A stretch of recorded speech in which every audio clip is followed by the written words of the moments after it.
7 अक्टूबर 2023 यही वो दिन था जब हमास ने इजराइल पर हमला किया था और इस हमले से पूरी दुनिया में हड़कंप मच गया था। उस वक्त हमास के हमले में इजरायली सैनिक समेत करीब 1200 लोग मारे गए थे। इस हमले के बाद इजराइल बौखला गया था और उसने हमास के खिलाफ जंग छेड़ दी थी। दूसरी तरफ बीते 1 अप्रैल को सीरिया की राजधानी दमिश्क में ईरान के वाणिज्य दूतावास पर हुए हमले में ईरान के इस्लामिक रेवोल्यूशनरी गार्ड कोर के वरिष्ठ कमांडर जनरल मोहम्मद रिजा जाहिदी और उनके डिप्टी समेत 13 लोग मारे गए थे। इस हमले के बाद ईरान ने इजराइल से कहा कि वो इसका अंजाम भुगतने के लिए तैयार रहे।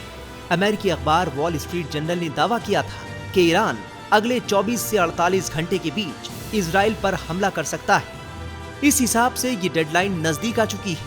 अमेरिकी राष्ट्रपति जो बाइडेन ने खुद दावा किया था कि ईरान जल्द से जल्द इजराइल पर हमला करने की तैयारी में है। इजराइल का अपने पुराने दुश्मन ईरान से ऐसे वक्त में टकराव हो रहा है जब उसकी सेना गाजा में हमास के साथ जंग लड़ रही है।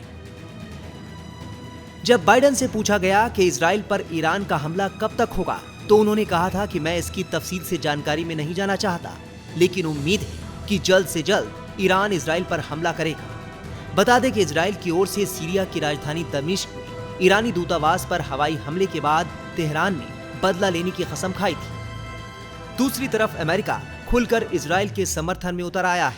अमेरिकी राष्ट्रपति जो बाइडेन ने इजराइल का बचाव करते हुए क्या कहा, सुनिए। We also discussed developments in the Middle East, including our shared support for a ceasefire and a hostage deal, and urgent efforts to deal with the humanitarian crisis that exists in Gaza. We also want to address the Iranian threat. They're threatening to launch a significant attack on Israel.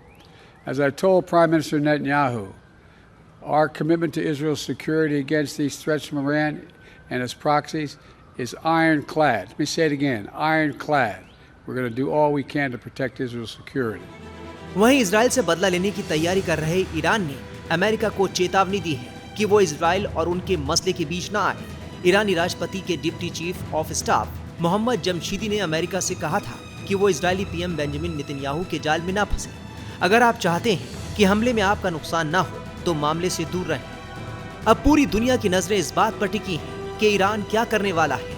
क्या वो अभी Israel पर पलटवार करेगा या फिर वो मौके की तलाश में है और सब कुछ शांत होने के बाद वो किसी तरह का बड़ा कदम उठाएगा। इस बीच अमेरिका ने अपने वॉरशिप इजराइल भेजे हैं। मीडिया रिपोर्ट्स के मुताबिक अमेरिका का एयरक्राफ्ट कैरियर लाल सागर के रास्ते इजराइल पहुंच रहा है। ये ईरान की तरफ से दागी जाने वाली मिसाइल और ड्रोन को रोकने में सक्षम है। अमेरिकी अधिकारियों का दावा है कि ईरान ने 100 से ज्यादा ड्रोन और दर्जनों मिसाइलों को इजराइल के अंदर सैन्य लक्ष्यों को निशाना बनाने के लिए तैयार कर रखा है। अधिकारियों ने कहा कि इजराइल के लिए इतने बड़े हमले से बचाव करना बहुत मुश्किल होगा। हालांकि उन्होंने संभावना जताई कि जवाबी हमले और जंग के ज्यादा फैलने के डर से ईरान छोटे हमले का रास्ता चुन सकता है। फिलहाल सबकी निगाहें ईरान के अगले कदम पर है। टाइम्स नाउ भारत डिजिटल की रिपोर्ट।